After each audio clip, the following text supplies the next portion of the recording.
The armored transport cut through pre-dawn darkness like a blade through water, and Corporal Elara Strand noticed something no one else seemed to. The way the men stopped talking when the rear hatch began to lower. It wasn't a conscious silence. It was something deeper, the kind of quiet that settles over a room when an expectation is about to be violated in a way no one can quite articulate. Forward operating base Sentinel materialized from the pale Afghan light like a structure that had clawed its way out of stone and desperation. 30 hours without sleep. The convoy ground to a halt in a cloud of ancient dust, the kind that hung in the air long enough to coat your teeth and remind you that you were inside the body of a place that didn't want you there. 72 hours remained before the scheduled withdrawal. 72 hours to hold a defensive perimeter that had already consumed 2 reconnaissance teams whole. Not killed them, consumed them, swallowed them into the specific geometry of this valley, where the ridgelines pressed in from both sides like slowly closing jaws. Captain Garrett Thorne stood at the command post, his arms crossed over the careful architecture of his tactical vest, watching the transport's hatch drop with a metallic groan that echoed across the narrow space between the mountains. He was 42 years old, with the kind of command presence that came from having made terrible decisions and having to live with them. 12 years of leading men in places that didn't make the news anymore. That kind of weight doesn't sit on your shoulders. It sits deeper than that. Sergeant Lyle Dalton squinted at something on his tablet, then back at the figures emerging into the half-light. He was 23 years into a military career that had been less about ambition and more about survival, the kind of man who'd learned early that trust was a luxury and skepticism was a tool that kept you breathing. The scar that bisected his left eyebrow, a souvenir from Fallujah, seemed to deepen as his frown intensified. He didn't speak, but Thorne could read the sentence forming behind his eyes. We requested a sniper team. They sent us 1 person. 7 soldiers emerged into the half-light. 6 men in their 30s and 40s, their faces carrying the particular weathering of deployments that had long since stopped feeling like adventures and started feeling like survival. They moved with the casual efficiency of professionals who'd done this work so many times that muscle memory had replaced thought. There was no doubt in their stride, no question in their bearing. The ground beneath their boots was already theirs before they'd even claimed it. Then heard. Corporal Elara Strand couldn't have been more than 25. Medium height, lean build, carrying her rifle case with both hands instead of slinging it over her shoulder like the others. Her uniform was pristine in a way that screamed a single word to every man watching. New. Her dark blonde hair, cut to regulation length and tied back in a way that caught the first rays of dawn creeping over the eastern ridge, seemed almost to glow against the dust and stone around her. She didn't move with swagger. She didn't move with anything except absolute focus. No attempt to match the confident body language of her male counterparts. No performance of competence.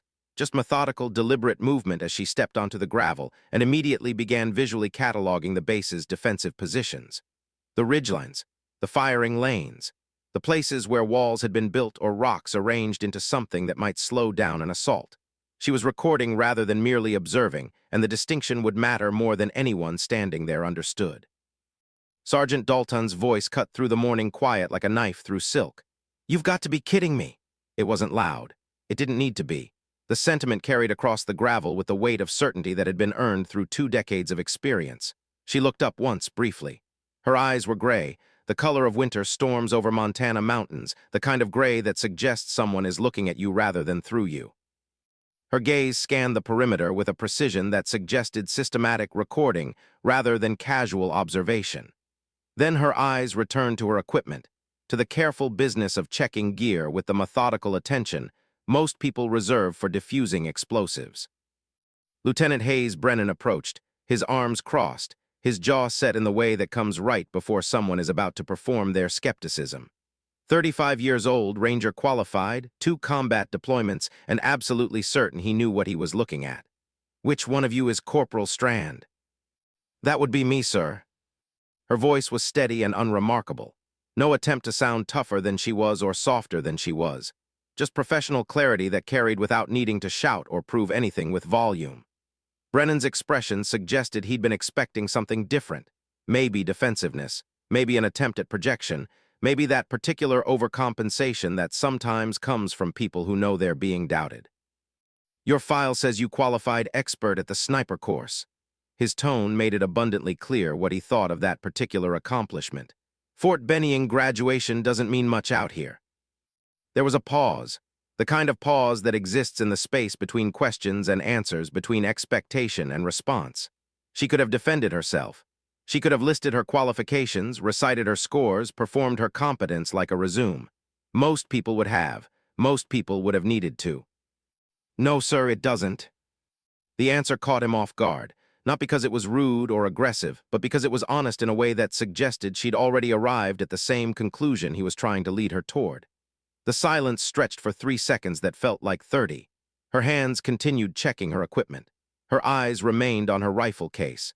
She was waiting, it seemed, for an actual assignment rather than an argument. Captain Thorne joined them, his boots crunching on gravel. He scanned the newcomer with visible disappointment. Not anger, not suspicion, but the specific kind of letdown that settles in when reality fails to meet even modest expectations. We're holding a defensive position for 72 hours while the main force completes withdrawal through the southern pass. Every shooter counts. He paused, and in that pause lived all the skepticism he was too professional to voice directly. You'll be assigned to Sector 4 with Sergeant Dalton's team. Everyone knew what that meant. Sector 4. The quiet sector. The position farthest from the expected contact zones, tucked away on the western ridge where the terrain dropped off toward a dried riverbed that hadn't seen water in a decade. The place where commanders positioned personnel they didn't trust with anything critical. The military equivalent of being sent to sit at the children's table during Thanksgiving dinner, where you could observe the real proceedings without being asked to contribute to anything that mattered. Understood, sir.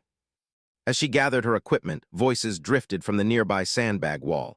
Not quite whispered, not quite loud enough to be confrontational, that particular middle range where men say what they really think while maintaining plausible deniability. They're scraping the bottom of the barrel now.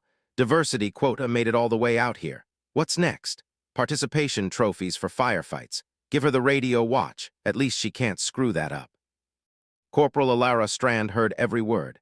She'd heard variations of them for 3 years. Since the day she first showed up at sniper school and watched the instructors' faces transform from professional neutrality to barely concealed doubt. Since the day she had shot half her class and overheard it attributed to luck, beginner's fortune, favorable wind conditions, anything except skill. Since the day her first confirmed kill during advanced training was dismissed as the exception that proves the rule. She'd stopped trying to change minds with words somewhere around the time she'd stopped reacting to the doubt in people's eyes. Words were cheap currency in a world that measured value in accuracy at distance. But something inside her, the part that her grandfather had recognized and cultivated starting from the time she was 6 years old, understood that silence could be a kind of language too. Silence could speak louder than argument. Silence could wait. Her rifle case clicked open. Inside, the M110 semi-automatic sniper system lay in custom-cut foam, every surface meticulously maintained. The 7.62x51 NATO rifle represented the pinnacle of modern American sniper technology. 20-inch barrel, adjustable stock Leopold scope with variable magnification. But mounted on top, incongruous among all the modern tactical equipment, sat a scope that didn't belong. An older scope, custom-built, the finish worn smooth in places where hands had gripped it through decades of use. Her grandfather's scope. Master Gunnery Sergeant William Strand had built it himself during Desert Storm, had carried it through 52 confirmed kills across Kuwait and Somalia. He'd given it to her the day she enlisted, making her promise to mount it on whatever rifle she carried. "This glass has seen things most people never will," he'd said, his weathered hands placing it in hers with the reverence reserved for sacred objects. "Now it's yours. Don't waste it." She'd bought the cleaning kit with her own money during basic training, practiced breathing techniques in her bunk until they became as natural as her heartbeat, studied ballistics manuals while others played cards in the barracks, memorizing wind values and bullet drop charts until the mathematics lived in her muscle memory rather than her conscious mind. Not because she wanted to prove anything. Not because she was trying to shatter glass ceilings or make political statements. Because she refused to be the reason someone died. That was the covenant. That was the promise she'd made to herself and to the memory of the man who'd first placed a rifle in her hands. Sergeant Dalton appeared beside her, his stocky frame blocking the rising sun. He was 44 years old, weathered by 2 decades of choosing to care about people in a profession that often required you not to care at all. "You're with me." Sector 4 is on the western ridge. Light duty, mostly observation. He paused and something flickered behind his eyes. Something that looked almost like concern, wrapped in layers of restraint and professional distance. Keep your head down. This place has a way of teaching lessons to people it doesn't like. She met his gaze for a moment. Not confrontationally, not defensively. Just an acknowledgement that the message had been received and understood. Then she turned and began moving toward the western ridge, her rifle slung carefully, her grandfather's scope catching the morning light in a way that suggested it had traveled through more than just distance. The world seemed to draw itself smaller as she climbed. The base fell away behind her, the sounds of men preparing defensive positions fading into something almost peaceful. The western ridge was elevated, isolated, a natural vantage point that also happened to be the furthest position from where any meaningful action was expected to occur. They'd placed her here not because the position was critical, but because they wanted her nowhere near anything that mattered. She began setting up her position with the kind of meticulous care that most people would reserve for something they actually valued. Checking sight lines, establishing firing lanes, identifying obstacles and wind patterns. She was doing her job perfectly, which is to say she was doing exactly what she'd been trained to do, and she was doing it in a position they'd given her because they didn't think it mattered. What none of them understood, what they would only understand later after everything had changed, was that she didn't care why they'd placed her there. She only cared about doing the work right. The rest was just noise. The night came suddenly in the mountains, the way it does in that part of the world. One moment you can see across the valley to the opposite ridgeline, and the next moment there's only darkness and the shapes of rocks that might be rocks and might be something else. Elara sat in her observation post, a position she'd established with precise measurements from the defensive perimeter below, and waited. This was a skill that seemed to confuse most soldiers, the ability to wait without impatience. To sit quietly and observe without the need to fill silence with movement or conversation, or the constant confirmation that you were doing something. She'd learned it from her grandfather. They'd sit together on the Montana ranch, sometimes for hours, waiting for the light to shift so it would illuminate whatever target he'd set up. A tin can at 300 yards, a clay disc at 500. The mathematics of wind and distance and the precise moment when 1,000 variables aligned perfectly, and all that remained was the execution of a single action. Patience isn't about being still, he'd told her. Patience is about understanding that stillness is work. The hardest work there is because nobody sees it. Nobody knows you're working, they just know you're waiting, and people don't respect waiting, they respect action. That's the deal you make when you choose this path. Below her, the base was preparing for something. She could feel it in the way the men moved, in the way voices seemed to carry differently through the darkness, in the way certain words kept repeating over the radio. There was tension in the base, the kind that precedes action. Something had changed, or something was about to change, and everyone felt it except perhaps the person who'd been placed on the western ridge to observe nothing happening. Dalton's voice came through on the radio. "Sector 4, you seeing anything?" She'd been expecting the question, the check-in that suggested he was monitoring her position, making sure she was still there, still awake, still capable of observing the empty space they'd given her to observe. "Negative, Sergeant. Clear sightlines, no movement." "Roger that, stay alert." It was a courtesy, she understood. Dalton wasn't checking on her because he thought she was incompetent. He was checking on her because he was the kind of soldier who checked on people, whether they were positioned in critical locations or tucked away on isolated ridges. That was the difference between someone who led out of authority and someone who led out of something deeper, something that had nothing to do with rank or expectation. The night deepened. Hours passed, each one identical to the one before. She sat in her position, maintaining her observation, her body absolutely still while her mind tracked wind patterns, calculated distances, and ran through the mental calculations that would need to happen if something shifted from observation to action. The mathematics had to be automatic. That was the whole point. By the time she pulled the trigger, every other decision had already been made. It was around 300 hours when she noticed it. A subtle shift in the darkness downrange. Not at the base, at the ridgeline, a pattern that didn't match the natural arrangement of rocks and brush. A geometry that suggested something that had a shape, something that had intention, something that was moving with purpose through the darkness. She didn't alert the base, not yet. First, she watched. She observed, she calculated how many, estimate difficult to determine with precision, weapons, visible, advanced scouts or vanguard, unknown. Distance to base, approximately 1,000 meters, which meant they had not yet made contact with the defensive perimeter. When she finally radioed, her voice was absolutely steady. Base Command, Sector 4, movement at the eastern ridgeline, possibly multiple contacts. Recommend increased alert status. There was a pause, then, copy Sector 4, maintain observation, do not engage without authorization. Roger that. She'd expected disbelief, doubt, the same skepticism she'd encountered from the moment she'd stepped off that transport. Instead, she got immediate compliance. A captain who was too experienced to dismiss information just because it came from an unexpected source. A sergeant who understood that observation was only valuable if you acted on it. Men who'd learned the hard way that competence doesn't discriminate, and neither should those who were trying to stay alive. Within minutes, the base transformed.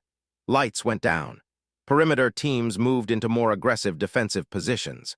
The quiet sector received additional personnel, including Dalton himself, who appeared beside her position with weapons raised and eyes fixed on the exact point where she'd indicated movement. "You saw something," he said, not a question. "Possible assault force staging, multiple contacts. They're not in position yet. They're still moving, still setting up. Maybe 20 minutes before they make the attempt." "How many?" "Minimum 40, could be more. Hard to count in darkness at this distance, but enough that they're not expecting light resistance." Dalton stared downrange for several seconds, then turned to her. In the darkness, she could barely see his expression, but she heard it in his voice. Something that sounded almost like recognition. "Good work, Strand." Then he was gone, moving back to the command center, and she was alone again with her rifle and her grandfather's scope, and the mathematics of what was about to happen.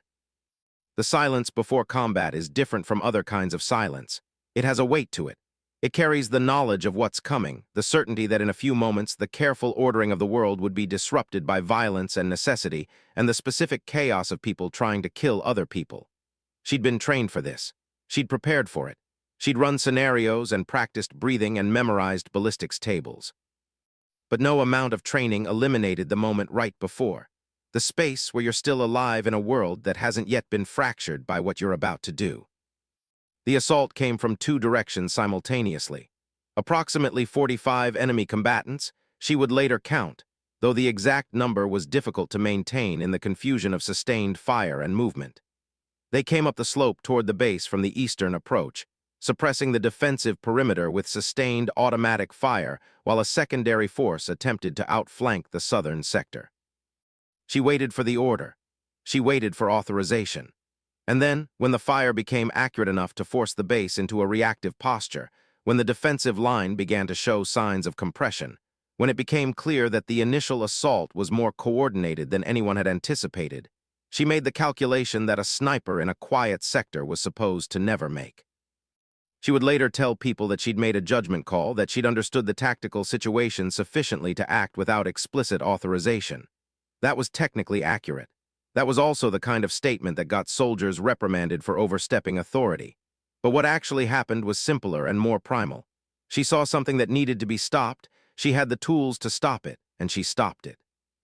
Her first shot was at a mortar team setting up approximately 850 meters downrange. The distance was significant enough that most shooters would have hesitated, would have questioned whether they could make it, would have doubted their ability to execute under pressure. She didn't hesitate. The calculations had been done the moment she'd arrived at FOB Sentinel. The distance was already memorized. The windage was already known. All that remained was to execute.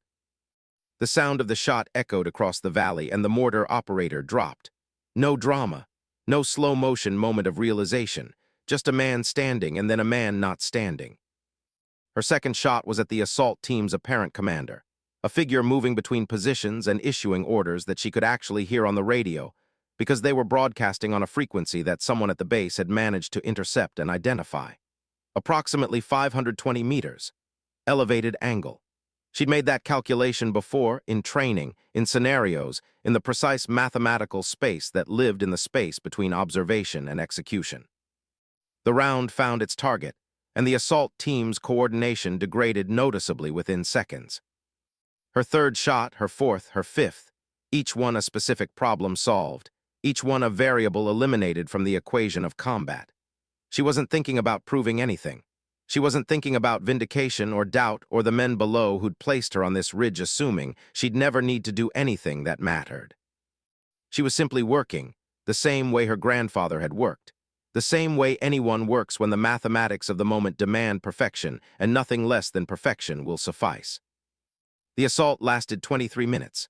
It felt both longer and shorter, time operating according to its own logic when measured in seconds between shots and the specific eternity that exists between hearing a radio call for help and answering it with action. When it ended, the surviving members of the assault force were withdrawing, dragging wounded, moving back toward the ridgeline from which they'd emerged. Dalton appeared at her position again. "Stop firing, targets retreating." She lowered her rifle. Her hands were completely steady. Her breathing was normal. Her heart rate was elevated but controlled. She had expended approximately 850 rounds of ammunition over approximately 23 minutes of sustained fire. She had achieved, from her position on the western ridge in the quiet sector, what she had been trained to achieve. She had reduced threats to friendly forces. "Sector 4, Dalton's voice came through the radio. "Stand down from firing, secure your position, good work." Simple, professional. The kind of statement that acknowledged performance without overstating it, without making it into something it wasn't. Just a recognition that she'd done what needed to be done. It was only later, as the base began the process of accounting for casualties and assessing damage, that she learned what her position had actually prevented. The secondary assault force had been configured to overrun the southern sector, which would have split the defensive perimeter and exposed the command post to direct fire. Without the interdiction from her position, the coordinated assault would have succeeded. The base would have been overrun. The withdrawal would have been impossible. The 72 hours they'd been tasked to defend would have ended in catastrophe. But she learned this indirectly, through radio traffic and overheard conversations, not through any formal recognition or acknowledgement. The men who'd placed her on the western ridge, who'd assumed she was a liability, who dismissed her because of her age and her appearance and her lack of prior combat experience, didn't quite know how to process what she'd accomplished. So mostly, they didn't process it at all. They just continued with the withdrawal, continued with their deployment, continued with the business of being soldiers, and occasionally mentioned, almost as an afterthought, that the new sniper had provided effective support fire during the assault. She sat alone on the western ridge after the firing had stopped and understood something fundamental. She would spend the rest of her career proving what she'd just proven.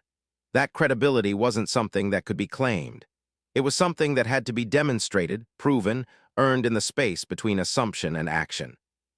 And even then, even after she'd saved the base, even after the metrics had been counted and the casualties had been assessed, there would still be people who saw her and thought girl before they thought sniper. So she chose, in that moment, to stop fighting against that reality.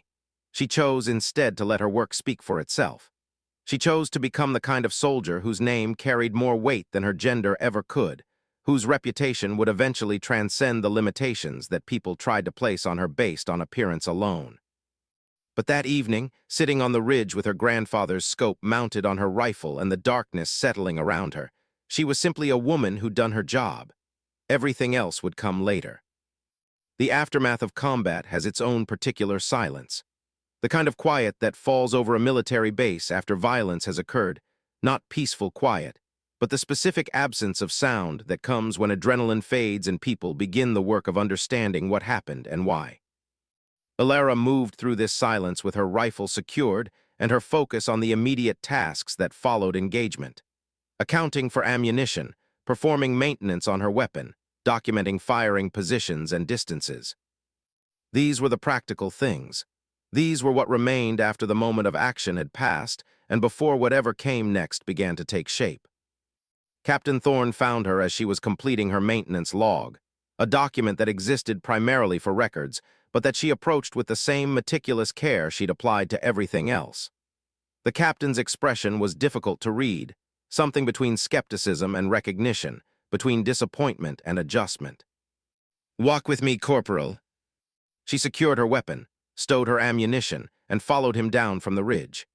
They moved in silence for the first part of the walk, neither of them speaking, both understanding that there were things that existed beneath words and that sometimes the most accurate communication happened without language at all.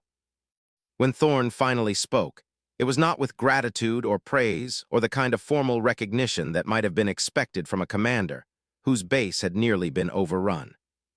"I misjudged you," he said simply. "That's on me. I made an assumption based on factors that shouldn't have been factors. That's a failing on my part, not a reflection of your competence." It was a kind of apology that was also a recognition that apologies weren't the point. The point was that he understood what he'd done wrong and what it had cost, and the point was that he was acknowledging it. She didn't respond immediately. She let the statement exist in the space between them without diminishing it with words. "Thank you, sir. I'll continue executing my duties to the same standard." "I know you will," he said, and there was something in his voice that suggested he meant it in a way he hadn't meant anything when she'd first stepped off that transport. "The men downstairs wanted me to tell you that they saw what you did. They understand now. It changes things." But she understood, even as he spoke, that nothing had fundamentally changed. Competence was competence, but doubt was also powerful, and sometimes doubt could be diminished by evidence but never completely eliminated. There would be new bases, new assignments, new people who hadn't been at FOB Sentinel, who hadn't seen what she was capable of. They would start from their own assumptions. They would see her age, her gender, her appearance, and they would make their calculations about what she could and couldn't do. And each time, she would have to prove herself again. That was the mathematics of being different in a profession, where sameness was often the default. Over the next 2 days, as the main force completed its withdrawal through the southern pass, as the defensive perimeter was maintained against secondary probing assaults, as the careful choreography of pulling back while maintaining security unfolded, she continued her work. She observed. She calculated. She was ready for the moment when anything approached her sector with hostile intent. But mostly the valley remained quiet. The assault force didn't return. The withdrawal proceeded on schedule. The 72 hours elapsed, and the base was secured for transport, and the helicopters came and extracted the personnel in a carefully orchestrated sequence that prioritized the wounded first, then the essential personnel, then finally the combat elements. Sergeant Dalton appeared at her position in the final hours. He'd been at FOB Sentinel for 4 years, and he would not be returning. His rotation was complete. After decades of service in increasingly difficult terrain against increasingly organized opposition, he was returning to the States. The understanding between them, the specific recognition that came from having worked together when it mattered, existed without needing to be verbalized. "You're going to be fine, Strand," he said. "You already know that, but I'm telling you anyway. You're going to have a real career in this field, a good one. People are going to recognize what you can do. It'll just take some of them longer than others." "Thank you, Sergeant. I appreciated the opportunity." "That's not what I'm saying," he replied. "I'm not talking about giving you an opportunity. You took the opportunity, you made yourself available, and you executed. That's all I did. I didn't stand in the way. Most people would have stood in the way. I'm telling you that knowing the difference between standing in the way and stepping aside is the difference between a leader and someone just wearing rank." He extended his hand, and she shook it. The gesture was simple, professional, carrying none of the complicated emotion that might have otherwise attached itself to the moment.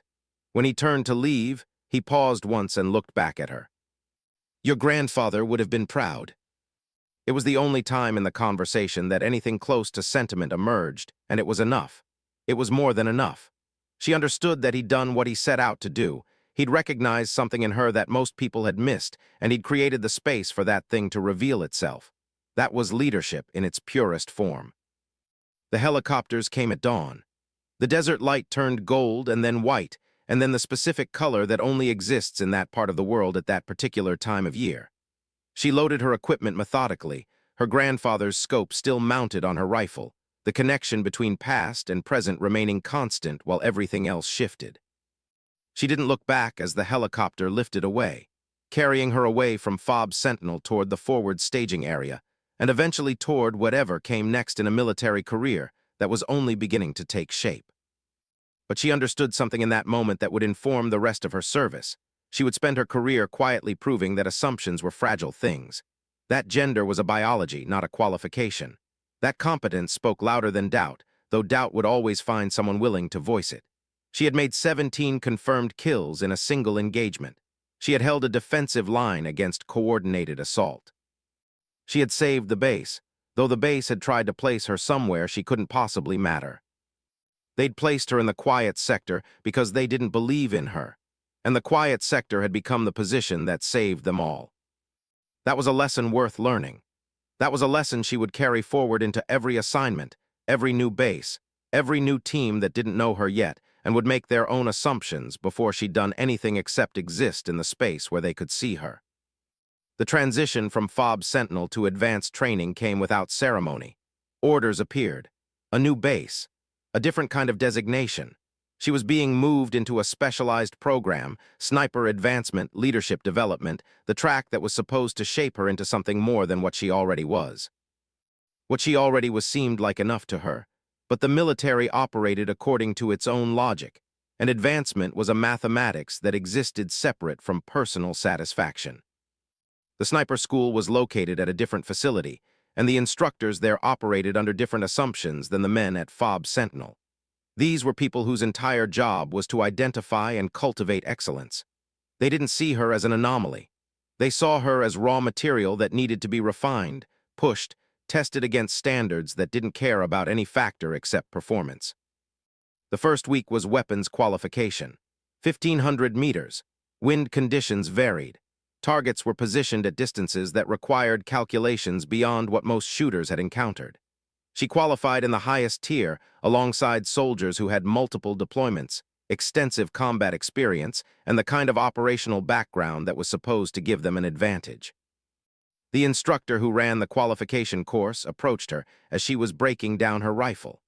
His name was Sergeant First Class Marcus Webb, and he had the weathered appearance of someone who'd spent most of his adult life doing precisely what she was learning to do. "Your groupings are tight," he said. "Tighter than the military standard, tighter than most people are capable of." "I've had a lot of practice." "It's more than practice," he replied. "It's something else. It's understanding that most people are thinking about the trigger when they should be thinking about everything that comes before the trigger. How many combat kills?" 17, all within a single engagement. He studied her with an expression that suggested he was recalibrating something in his understanding. "That's not a coincidence. Distance. Minimum 800 meters, maximum 520 on the final target. Elevated position, variable wind, complex ballistics." "And you made the shot?" "I made all of them." He nodded, then turned away, then turned back. "You know what separates good shooters from exceptional ones? Good shooters spend their time on the trigger. They think about mechanics, about technique, about the actual moment of release. Exceptional shooters understand that shooting is 10% trigger pull and 90% everything that comes before. Most people get that backwards. They practice the wrong thing." It was remarkably similar to what had been demonstrated to her at FOB Sentinel, the same insight her grandfather had been trying to teach her since she was 6 years old. The principles were consistent. The best work was the work that nobody saw, the preparation that nobody recognized, the patience that nobody valued until it was the thing that saved your life. "I've been taught that since I was young," she said simply. "My grandfather is a sniper. He taught me the math first, then the rifle." "That explains it," Webb said. "You didn't learn to be a sniper. You were born into it. That's a different thing entirely." Advanced training lasted 12 weeks, and she moved through it with the steady progression of someone executing according to plan. There were scenarios where targets moved. There were scenarios where wind varied unpredictably. There were scenarios where she had to work with a spotter, coordinating observations and calculations with another person's input rather than relying entirely on her own mathematics. These were obstacles designed to break people or teach them to be flexible. She moved through them and learned what needed to be learned. But it was the final scenario that defined the course. A single target 300 yards out with only one attempt, no wind simulation, no variation, just a straightforward shot that should have been elementary compared to everything that came before. Almost 500 soldiers had gone through the course. Almost 500 soldiers had made this shot. It was the formality at the end, the confirmation that you could execute under pressure at the most basic level. She set up in under 30 seconds, checked her calculations, then checked them again. The rifle was familiar in her hands now. The scope, still her grandfather's scope, still the glass that had seen Desert Storm, was settled into the perfect position. She breathed as she'd been trained to breathe. relaxed into the kind of stillness that was actually profound work disguised as inactivity. She fired. The target rang, perfect hit, center mass. The kind of shot that would have been impressive if it had been the difficult shot. As it was simply expected. One of the other students whistled low.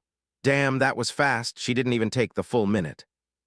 The instructor approached, his weathered face showing the kind of professional interest that came from recognizing exceptional performance. Strand, you didn't take the full 30 seconds to set up and confirm your solution.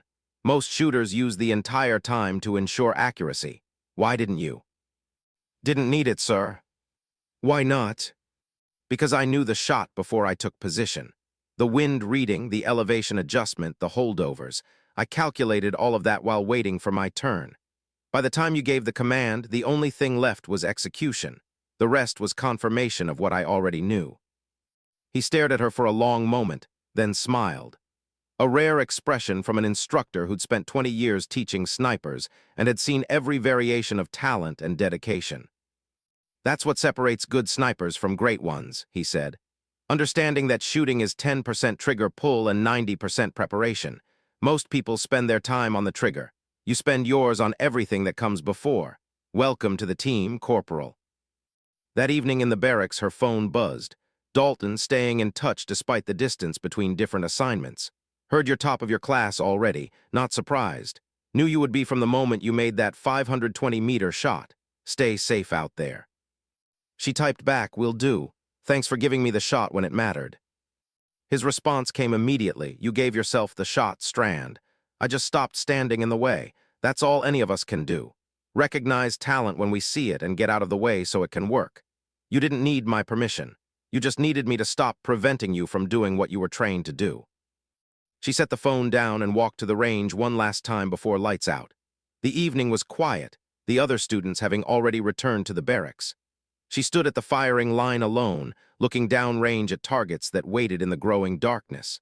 She set up at the 520-meter line, the same distance as the enemy commander, the shot that had defined everything. Dawn wind simulation fans created crosswind conditions. An elevated platform provided the uphill angle. Every variable replicated from that morning in Afghanistan when she'd proven what she'd always known. That she belonged here, had always belonged here, would always belong here. She breathed, calculated, fired. The target rang, perfect hit. She didn't celebrate, didn't need to. She just knew with a certainty that came from truth rather than hope that she belonged in this world. The world of precise violence, of mathematical certainty, of problems that could be solved if you understood the variables and executed properly. She'd proven it to herself at age 6 when she'd first hit that tin can at 300 yards. She'd proven it to the Army at sniper school when she graduated top of her class. She'd proven it at FOB Sentinel when 17 enemy combatants had learned the hard way that dismissing her was fatal. She didn't need to prove it anymore, but she would again and again, because that was the price of being different, of challenging assumptions, of operating in spaces where people didn't expect to see someone like her. Each new assignment would bring new doubts, new skeptics, new people who saw her gender before they saw her competence. Let them doubt. She'd turn their skepticism into certainty, their dismissal into respect, their assumptions into statistics measured in confirmed kills and 0 friendly casualties and successful missions that couldn't be explained away or attributed to luck. 6 months after leaving FOB Sentinel, Elara Strand received orders for special operations. The letter was brief, formal, carrying the weight of designation that came from being selected for work that existed partially outside the normal chain of command. The selection wasn't based on recommendation or nomination. It was based on metrics, on performance, on the evidence that she could execute at a level that required no explanation, no justification, no defense. She packed her gear, collected her rifle, still carrying her grandfather's scope, the connection between generations remaining constant, and moved into a world where her identity transitioned from soldier to specialist. The work was different. The rules were different. The expectations were different, but the mathematics remained the same. Long-distance observation, precision engagement, interdiction of high-value targets. The kind of work that existed in the margins between combat and diplomacy, between operational necessity and moral complexity. It was here, in this specialized space, that she encountered the full weight of what it meant to be the person who executed when others couldn't, who made decisions that had lasting consequences, who lived with the knowledge of what precision violence accomplished when measured against larger strategic objectives. There were kills that felt necessary. There were kills that felt necessary but that she questioned later, lying awake in the hours before dawn, running through the ballistics of the moment and wondering if there had been another calculation she'd missed, another variable she should have accounted for. There were targets that were clearly hostile, clearly dangerous, clearly necessary to eliminate. And there were targets that existed in the gray space between certainty and assumption, where the orders were clear but the morality was not. She made the shots. It was her job. It was what she'd been trained to do. It was what her entire career had been leading toward. But as the kills accumulated, as the numbers rose from 17 to 37 to 54, she began to understand something that no one had prepared her for. Competence didn't absolve you of consequences. Accuracy didn't eliminate doubt. Precision violence was still violence, and the mathematics of ballistics didn't change the mathematics of what it meant to end a human life from a distance. But she didn't discuss this with anyone. Doubt was a luxury, and she was too busy being the person that everyone depended on when the only answer was a well-placed round from 1,000 meters away. It was during this period that her name began to circulate in the kind of conversations that existed in the margins of military operations. Operators who'd worked with her.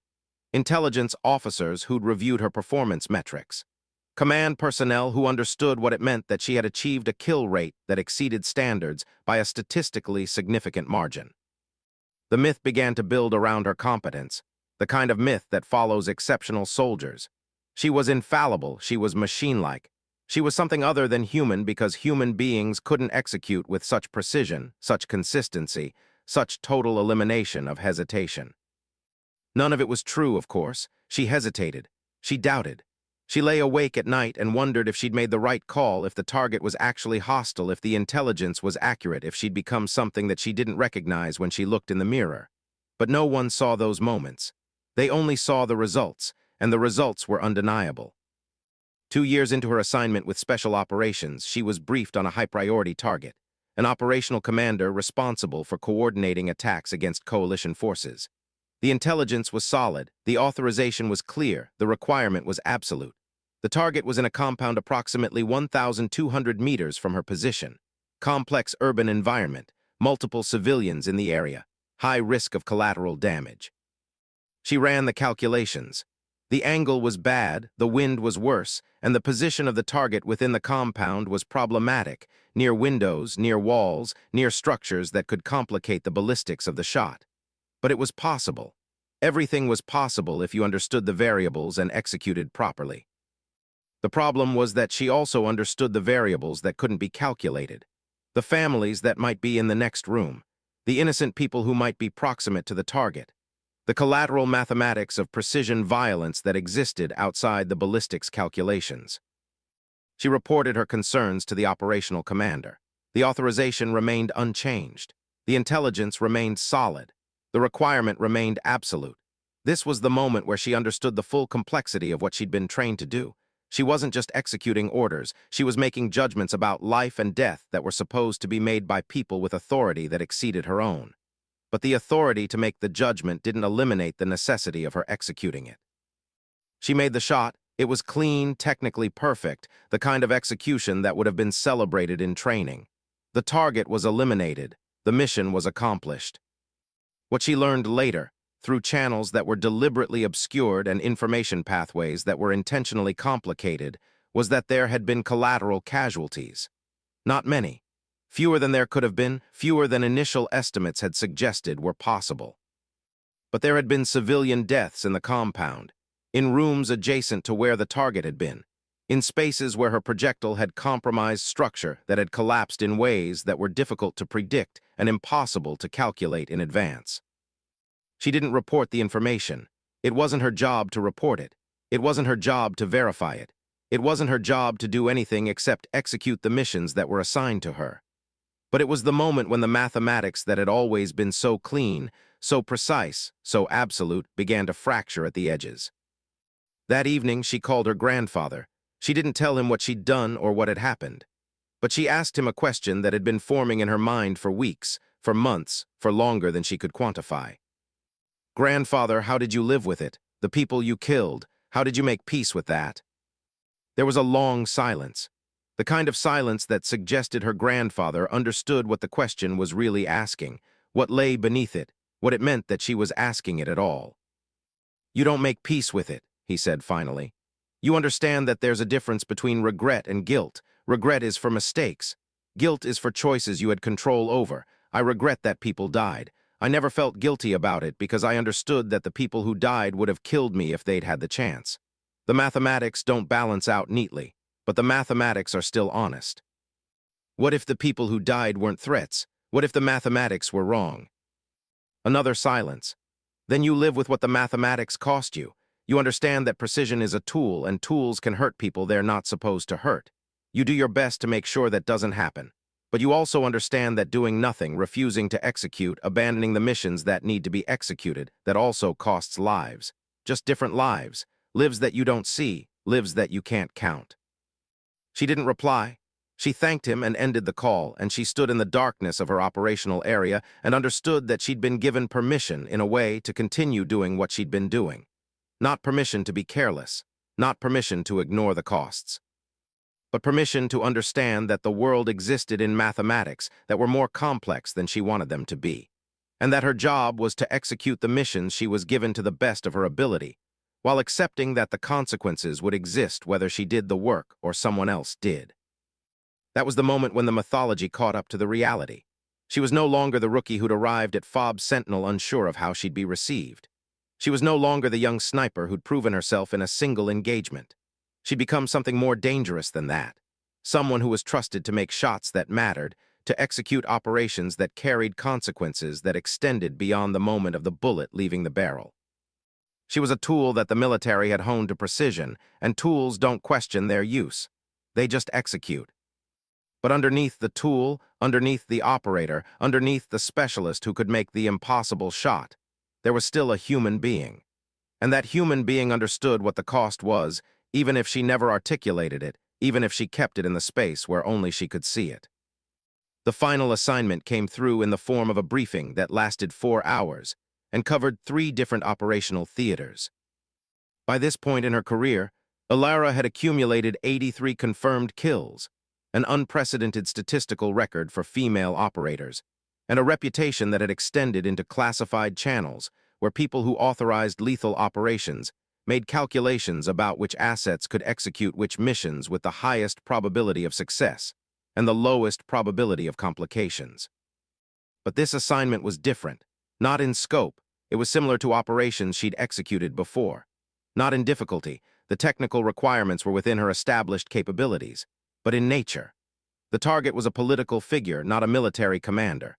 Someone with connections to coalition governments, connections to intelligence agencies, connections to structures of power that existed above and beyond simple operational necessity. The authorization had come through channels that were so obscured, so layered, so deliberately complicated, that it took her a moment to understand what she was actually being asked to do. She was being asked to execute a political killing and make it appear to be the result of conventional conflict. She was being asked to use her reputation, her capabilities, her specialized skill set, in service of something that existed completely outside the operational framework she'd previously understood. She didn't accept the mission. She didn't refuse it. She asked for clarification, and the clarification that came back was even more obscured than the initial assignment. Which meant it was also clear. They were asking her to do something that couldn't be formalized, couldn't be documented, couldn't be officially acknowledged. For the first time in her military career, Elara Strand faced a moment where the mathematics of the situation were completely transparent, and the mathematics suggested that she was being asked to become something that she'd resisted becoming throughout her entire operational service. Not a soldier, not a specialist, but an asset in a political machinery that existed beyond accountability, beyond oversight, beyond the framework of legitimate conflict. She requested a meeting with her commanding officer. She didn't explain her concerns. She just requested the meeting, and when it was scheduled, she walked into it with the kind of calm that came from understanding that she was about to make a decision that would change everything. "I'm declining the assignment," she said. The commanding officer, a colonel who'd never seen her do anything less than execute flawlessly, stared at her with an expression that suggested he was recalibrating every assumption he'd made about her. Your reasons? The assignment doesn't meet the operational criteria I've established for myself. The authorization structure is compromised. The political dimensions exceed my legitimate sphere of action as a military operator. These are political decisions, not your decision to make. Correct, she replied. Which is why I'm declining. I'm a soldier. I execute military operations according to the rules of engagement and the laws of armed conflict. If what you're asking for isn't a military operation, then it's not something I can execute. The silence that followed lasted longer than any silence she'd experienced in combat. The colonel's expression moved through several stages: disbelief, anger, resignation, and finally something that looked almost like respect. Do you understand what you're doing? He asked. Yes, sir. I'm ending my career in special operations. That's not ending your career. That's ending your career as an asset that can be deployed without restraint. There are consequences for that kind of decision. I understand. I don't think you do, the colonel said, but I'll give you credit for having the conviction to make it anyway. Stand by. He left the briefing room, and she sat alone with her thoughts and the mathematics of what she'd done. She'd spent her entire career proving that assumptions were fragile things, that competence transcended expectations, that she deserved to occupy the space where she stood. But she'd done all of that under the assumption that she was serving something legitimate, something that aligned with her understanding of what it meant to be a soldier, a specialist, a person carrying weapons on behalf of her country. This assignment, the one she'd just declined, had forced her to confront the reality that she'd been compartmentalizing. She'd been serving the mathematics of precision violence without asking whether the violence itself was justified. She'd been executing orders without examining the authorization behind those orders.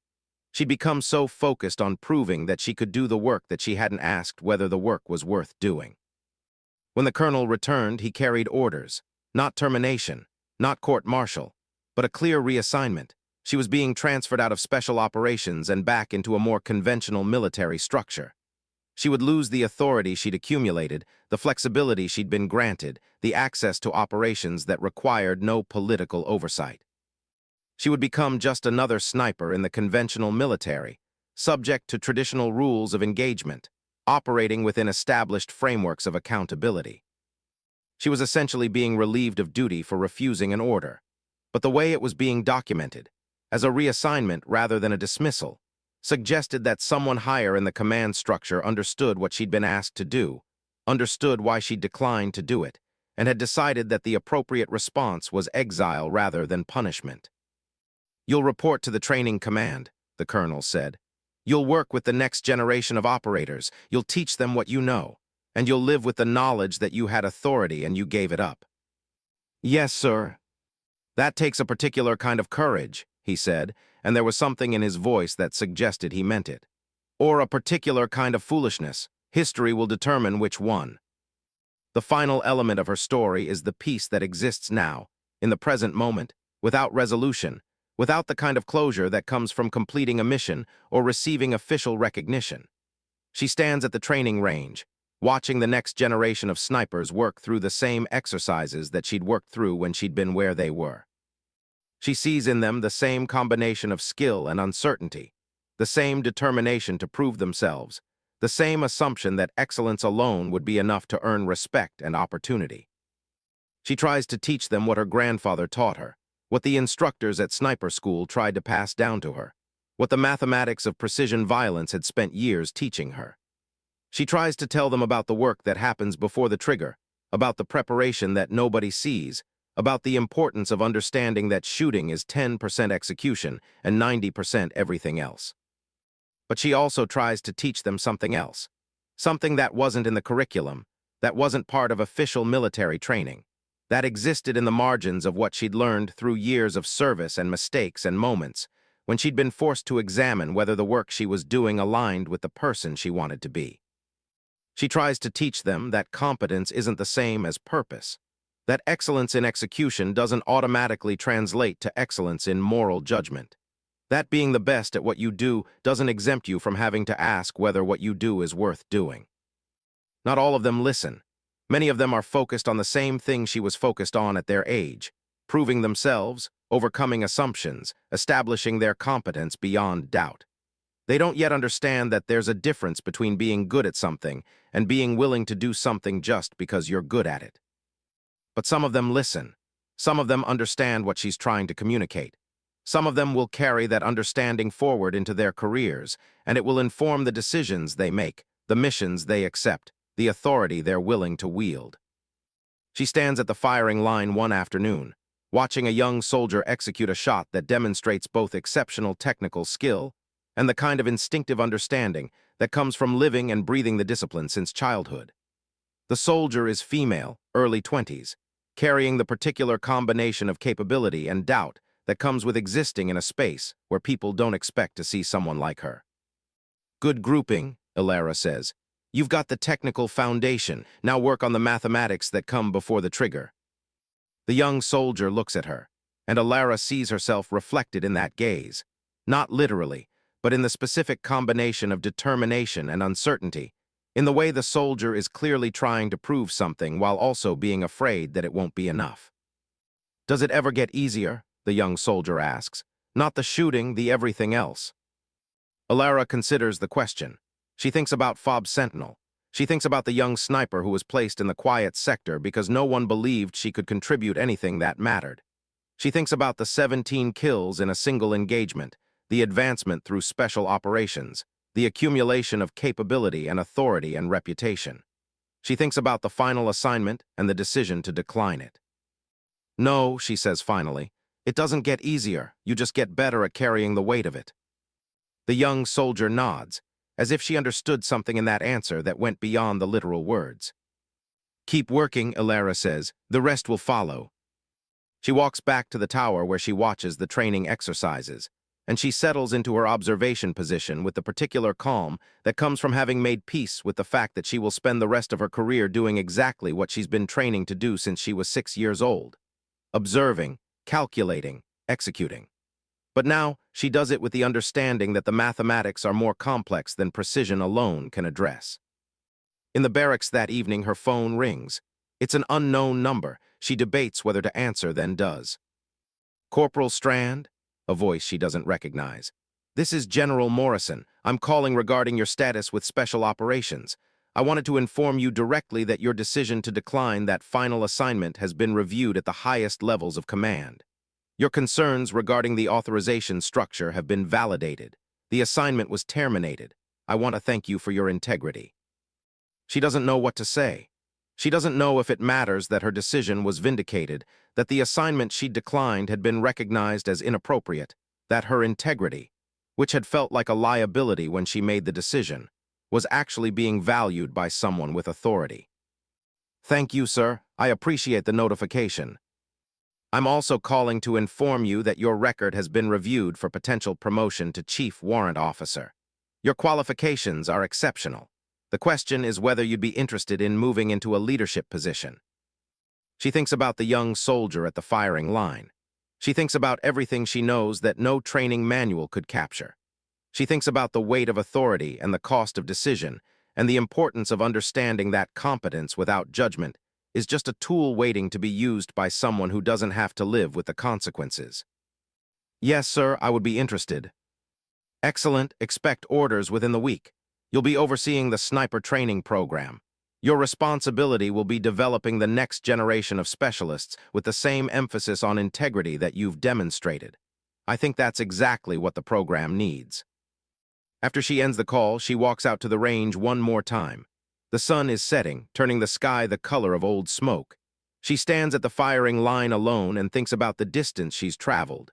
Not the physical distance, the distance from FOB Sentinel to here, from the quiet sector to the training command, but the internal distance. The distance from the young woman who'd arrived at a forward operating base and been dismissed, to the operator who'd accumulated 83 confirmed kills, to the soldier who'd declined an order because she understood that competence needed to be coupled with conscience. She sets up at her usual position, runs through the calculations, and makes a shot at a target that's already been hit 1,000 times. The bullet finds its mark and the target rings.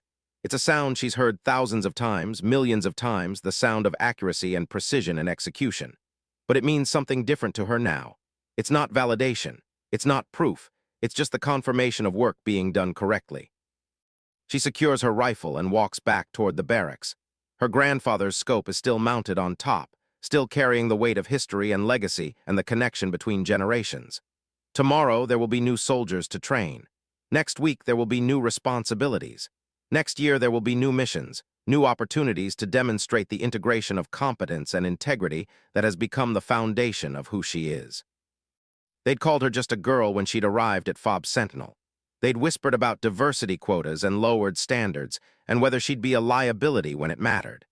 They'd given her observation duty because they didn't trust her with anything important. They'd ignored her warnings because they couldn't believe someone so young, so new, so female could possibly see what they'd missed. But when the assault had come, when the defensive line had started to collapse, when seasoned veterans had been suppressed and positions had been overrun, she'd become the only thing standing between survival and slaughter. And she'd understood in that moment that credibility isn't something that's granted. It's something that's earned through execution, through demonstration, through the accumulation of evidence that you know what you're doing. She walks through the darkness toward the barracks, and she thinks about the conversation with the young soldier at the firing line. She thinks about the work that still needs to be done, not just the work of training the next generation of operators, but the work of teaching them that excellence in execution needs to be paired with excellence in judgment. That being the best at what you do doesn't exempt you from having to ask whether what you do matters, whether it aligns with who you want to be, whether the cost of competence is something you can accept. Tomorrow will bring new challenges, new soldiers, new opportunities to demonstrate what she's learned through years of service. She's ready for it. She's been ready since the moment her 6-year-old hands first gripped a rifle too big for her, since the moment her grandfather recognized something in her eyes that most people never saw.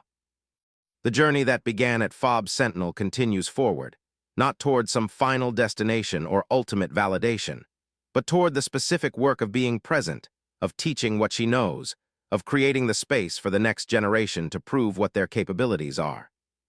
The distance she's traveled, measured in confirmed kills, successful missions, lives saved, and assumptions shattered, has brought her to a place where she understands something fundamental. The real work isn't the work that people see and recognize and validate. The real work is the work that happens in silence, in the spaces between moments, in the mathematics that exist beneath action. She walks into the barracks under a sky full of stars, her rifle slung carefully over her shoulder, her grandfather's scope still mounted on top, reflecting the light of the night sky.